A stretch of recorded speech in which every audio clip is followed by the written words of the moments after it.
முதல் முறை ஒரு முறை பேசிட்டு 2வது முறை தனிப்பட்ட வாழ்க்கை குறித்து அவர் பேசுறாரு. இந்த பக்கம் பார்த்தீங்கன்னாக்கா எம்.ஆர்.கே. பன்னீர்செல்வமா, அவர்லாம் என்ன அமைச்சரா, என்ன கருமம். திமுகல இருக்கவங்கலாம் ஆபாசமா பேசினா அமைச்சர் ஆயிரலாம் போல இருக்குல்ல.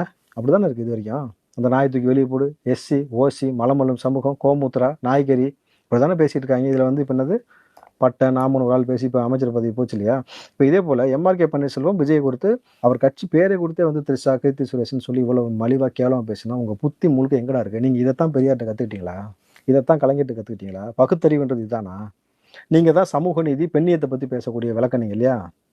நீங்கள் இவ்வளவு மோசமாக, இவ்வளவு கீழ்த்தரமாக பேச வேண்டிய அவசியம் இல்லை. எம்.ஆர்.கே. நீ பேசுற யோக்கியமா நீ? நீ ஏன் அதிகமாக சொத்து குவிப்பு வழக்குல இன்னைக்கு நீதிமன்றம் வந்து உனக்கு கொடுத்த தீர்ப்பு செல்லாதுன்னு சொல்லிட்டு குடும்பத்தோட உன்னை தூக்கி உள்ள வைக்கிறதுக்கான அடுத்த ஆணை பிறப்பிச்சிருக்காங்க. 6 மாசத்துக்குள்ள வழக்க முடிக்கணும்னு இருக்காங்க.